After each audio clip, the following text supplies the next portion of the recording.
Hi there, I'm Samuel Doveri Vesterbye, Director of the ENC and the host of MEDIATIZED EU podcast series. Today, we're continuing our deep dive into the MEDIATIZED EU project, a 4-year initiative funded by the European Union through the Horizon program. And this project brings together partners from 7 countries: Georgia, Belgium, Ireland, Spain, Portugal, Estonia, and Hungary. And in previous episodes, we've dived into the early stages of our research, discussing key findings from desk research, policy scoping report, media analysis, and shared insights from interviews with political and media elites in each of the countries I mentioned before. We've been shedding light on the dominant discourses about the EU and their influence on policymakers and journalists. And at this point, our teams have already conducted nationwide surveys and held discussion with various public groups. The findings from these efforts provide a very rich perspective on the state of debates surrounding the European project, European integration, and so forth, and how it's represented in the public opinion in each country. And so today I'm joined by my colleague from Ireland, Dr. Tetyana Lokot, who is the PI on the MEDIATIZED EU project, as well as being the Associate Professor in Digital Media and Society at Dublin City University. And Tanya will discuss the findings from their country, namely Ireland, and offer deeper insights into how the EU is portrayed and perceived there. So let me start by welcoming you, Tanya. Thank you so much for joining me today. Thank you for having me on the podcast, Samuel. All right, so let me jump right in with the first question. What were the key findings from the nationwide survey you completed as part of the project? Yeah, the survey was a really interesting part of the research for us because, after all, we already had some insights from the previous stages. So it was very interesting to see how it aligned with citizens' perceptions of the EU and all of the different topics that are related to the EU. So I'll begin by saying that our participants on the whole tended to be, we're obviously talking about a representative sample of the population, so they're typically quite low in terms of their consumption of traditional media, but they still really enjoy watching public television. So public television was on a lot of people's media diets. Newspapers, not so much. Online news websites, reasonably so. But also people reported that they also consumed a lot of the news through social media. So I think that's a really interesting thing to keep in mind. At the same time, if we talk about trust towards media versus, say, trust toward politicians, people tended to be quite good in terms of their trust in media, 47.6%, which is marginally more prevalent than distrust in the media. Only 32% say they didn't trust any media. And at the same time, almost half of the respondents considered the coverage of politics by Irish media in general to be polarized. And 46% said that the majority of media in Ireland distort reality. So that's quite an interesting conundrum, because you have a fairly okay level of overall trust in media, but there's still a lot of concerns about polarization, potential disinformation. And at the same time, while people think that, half of the population think the media distort reality, only a quarter of people believe that they've been exposed online or in the media to disinformation. So that's an interesting remark in terms of who we are asking questions of. They're also quite politically active. So, people, 54.9% say they discuss politics sometimes or often. And it's just a younger generation, so people in the 18 to 29-year-old bracket, that say they don't tend to discuss politics. So 42% say they never discuss politics, which is interesting. And obviously people with higher education levels tend to discuss politics more. So this is interesting to us because one of the core findings we have from our historical secondary source analysis is we know that while the Irish people are overall quite supportive of the EU as an institution and of being an EU member, they don't tend to know much about the EU. So we thought we would check that as well, right? Both the trust towards the EU and how much they know about the EU, but the media consumption and political involvement tells us a little bit. What we know is that trust in the EU remains quite high. So if we ask people about which institutions they trust more, including European institutions and Irish national institutions, and interestingly, again, European institutions are much more trustworthy than the local ones. So 46.8 said they trusted the European Parliament, 47.9 said they trusted the European Commission, while trust in Irish governing institutions was below those levels. So the Parliament in Ireland, the Oireachtas, was by far the most trusted institution, 43.6%. And then the Irish government only enjoyed 38.2% of people who said they trusted the government. And this is quite similar to people who say they trust in journalists as an institution, which is 38.5. Interestingly, politicians in Ireland, which is a very abstract category, enjoyed the least amount of trust, was 21.6. So that's, again, quite interesting. At the same time, knowledge of EU affairs was quite good, quite kind of middling on the whole. But older people and male respondents or people with higher levels of education tended to be a bit more EU knowledgeable, but still not, far from perfect. So in terms of other interesting takeaways, and feel free to jump in with a question, but I'm getting to the most interesting part, which is, traditionally, whenever we look at the European barometers, right, which are these surveys that the EU conducts, Ireland is always there, like the record levels of support for the EU. And no surprises there in our own survey. An overwhelming 98.2% of the respondents thought Ireland has benefited from the EU membership.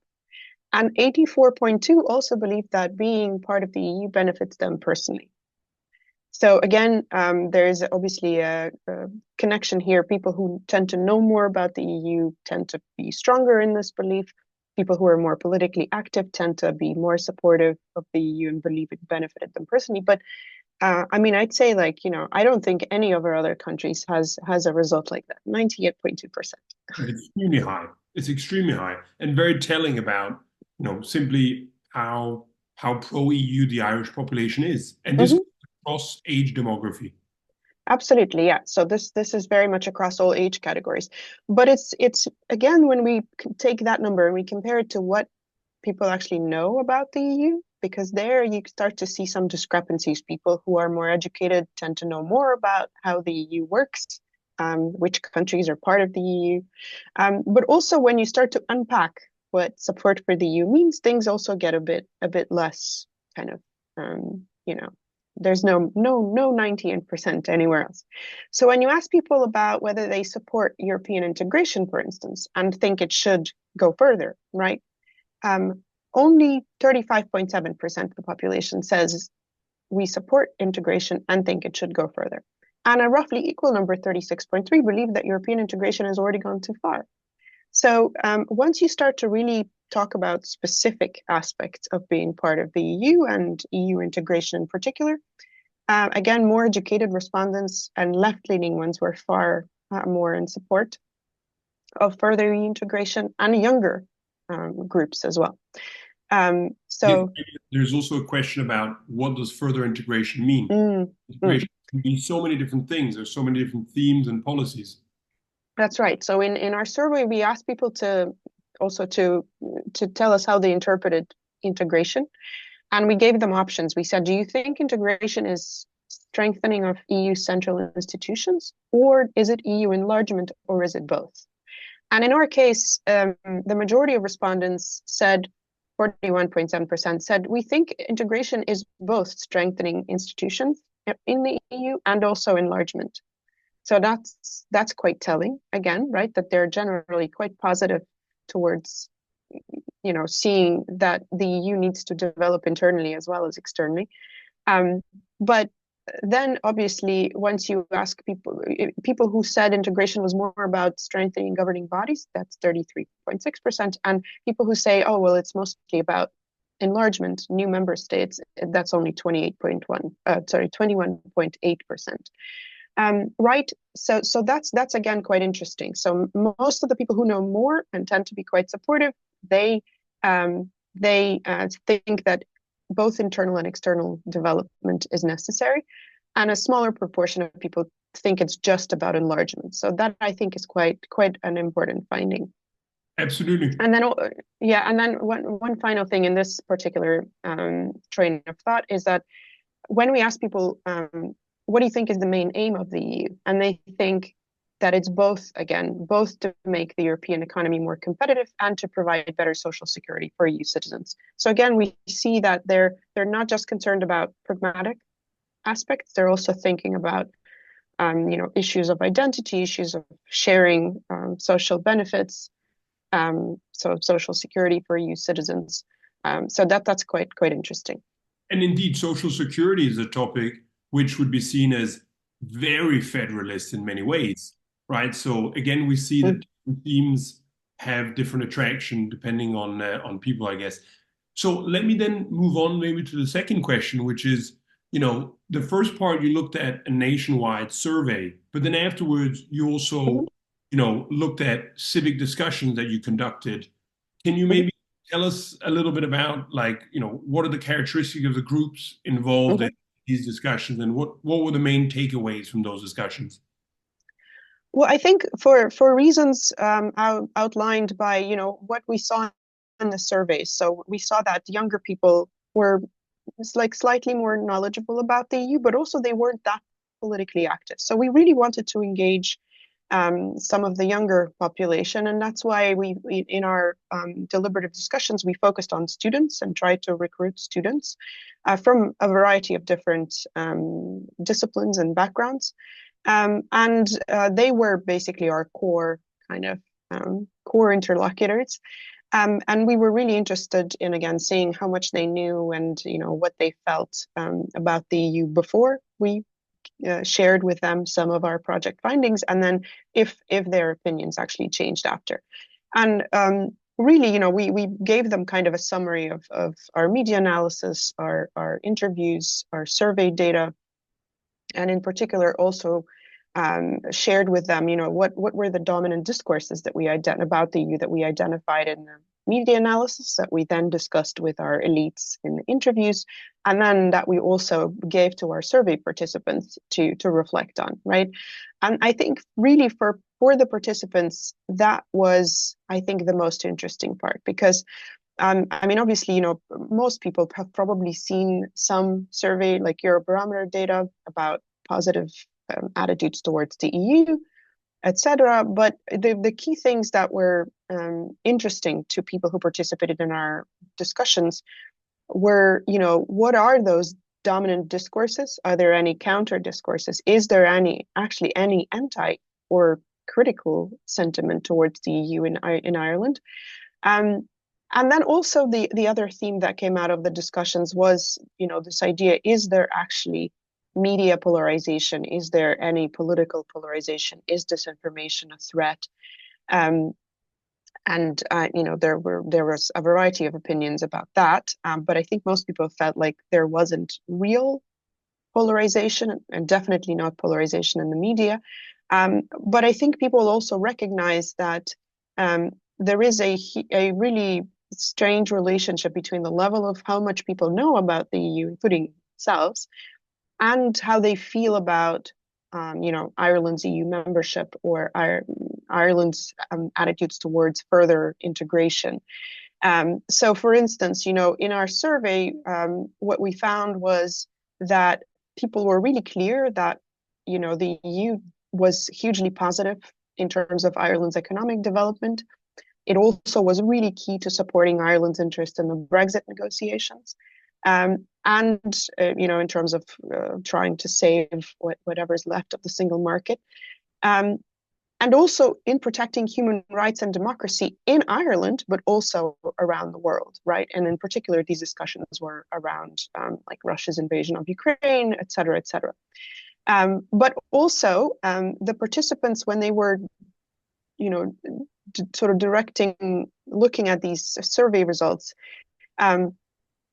they said that, they don't think they agreed that the EU is really important in terms of ensuring Ireland's economic development, but also protecting Irish interests in the EU. And I think this was really the outcome of Brexit, right? The EU's huge role in Brexit not being as damaging to Ireland as it could have potentially been was recognized by everybody. And I think that's very much that narrative of mutual benefit, that Ireland has such positive attitudes towards the European Union because the European Union recognizes that Ireland is a valuable member of the EU. And I think that really that theme continues from the elite interviews, from the media analysis, from into the survey and into these reflections. So I think participants were really agreeing with this idea that Ireland is happy with being part of the EU, but the EU is also recognizing that it's a valuable member. However, people were quite there was a lot of disagreement in the discussions when we talked about, these potential threats to the EU and potential threats to Ireland. So obviously the security situation in Europe was one, but then this other idea that has actually been coming up in some of the disinformation efforts in Ireland, and this is the idea of large-scale migration and what it does to European countries, whether or not it has any detrimental effect. So there were a lot of discussions in the group of whether or not they think that's true, if those threats are perceived or overrepresented. But everybody agreed that the EU was doing quite a lot to respond to Russia's full-scale aggression, and that it was actually competing in how much it was doing with other world powers, such as the US, for instance. And Tanya, right. So, what about coming back quickly to the discussion of migration?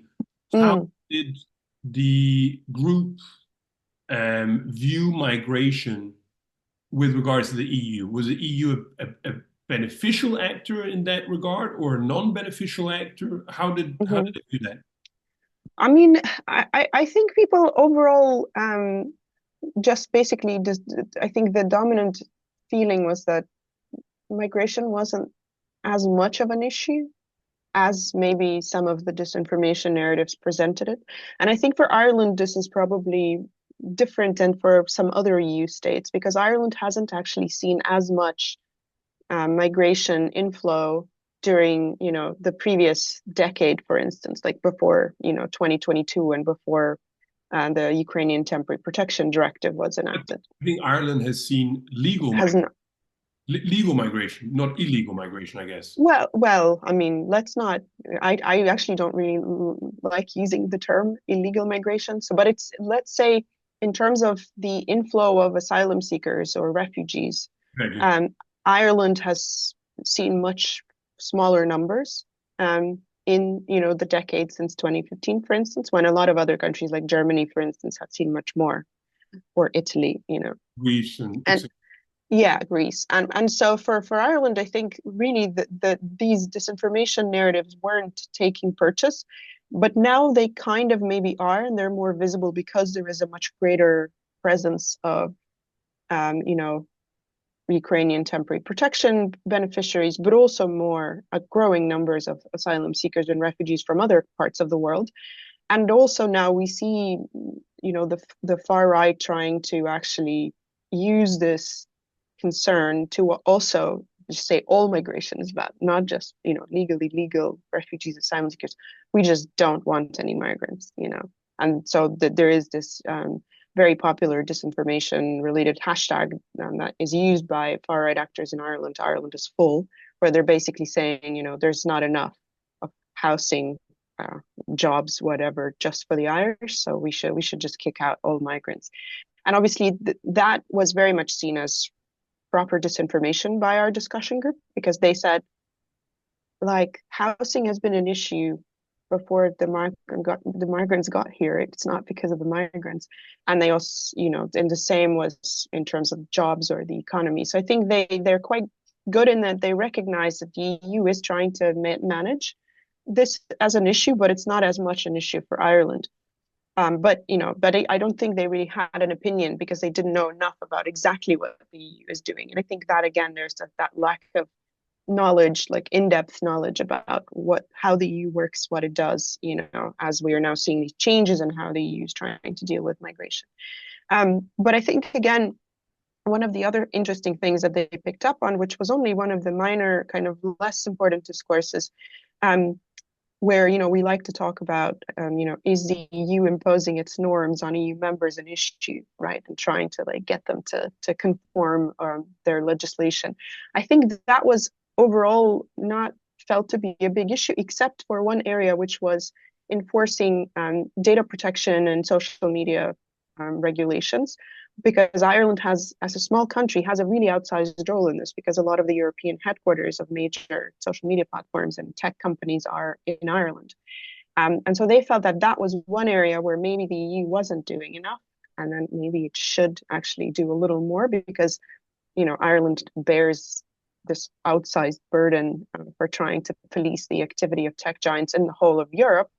So that's Yeah. because traditionally Ireland has also been perceived as a country that is home to low corporate tax, inflow of tech giants. But then you're telling us that simultaneously the Irish population also says, well, we'd like to regulate them more. Well, it's not that they're saying we'd like to regulate them more. So there is this again disconnect between, yes, Ireland is a huge beneficiary of the tax intake, and like it. And there's also a reason why maybe other European countries don't like Ireland that much. And so it's quite dependent economically on these taxes, corporate taxes.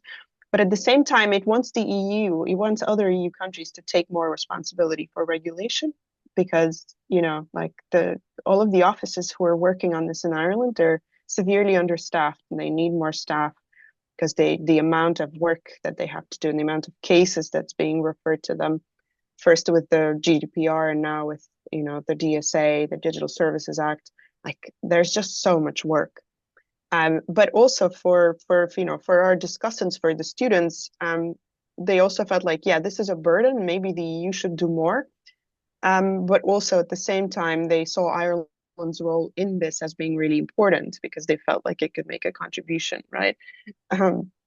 So they didn't necessarily see like the EU trying to impose its rules, such as the Digital Services Act, as like an imposition on Irish sovereignty. But they felt like, everybody needs to do their bit, and maybe other EU countries weren't doing their bit as much.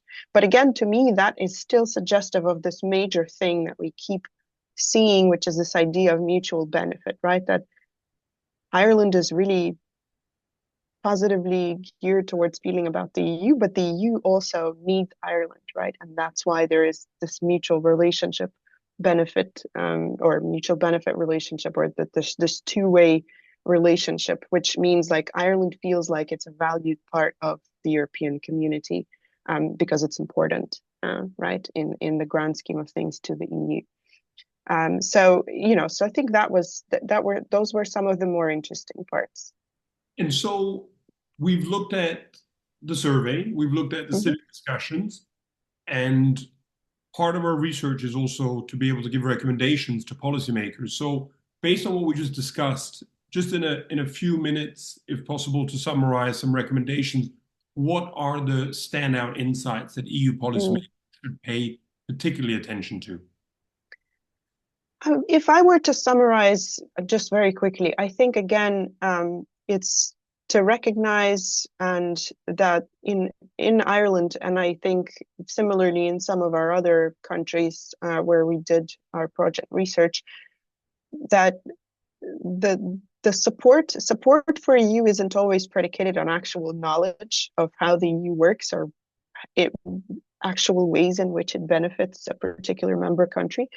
And so I think for me, one of the key policy areas would be to ensure that citizen awareness of how the EU operates, the key mechanisms, how it's involved in the lives of European citizens, like more needs to be done for that awareness to be communicated, right, to different groups, but especially to groups that are more susceptible to disinformation. Because if you're sentiment towards the EU isn't based on knowledge, then it's very easy to change that and to subvert it, right? If you play on the right sentiments. And I think we see that really those attempts playing out, in terms of how migration, for instance, is being instrumentalized, as one of those tools. Now, security is another topic. My other takeaway would be to really, I think, figure out how to,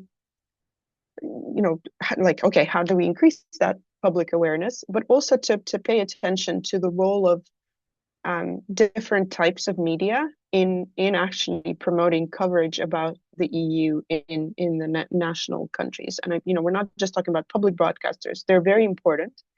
And I think in countries where public broadcasters maybe aren't having such a great time to support them, but also thinking about national, like local, regional media, and trying to find ways of, because a lot more people will trust their local regional media, like who they know, who they've sort of grown up with. And in Ireland, this is especially true.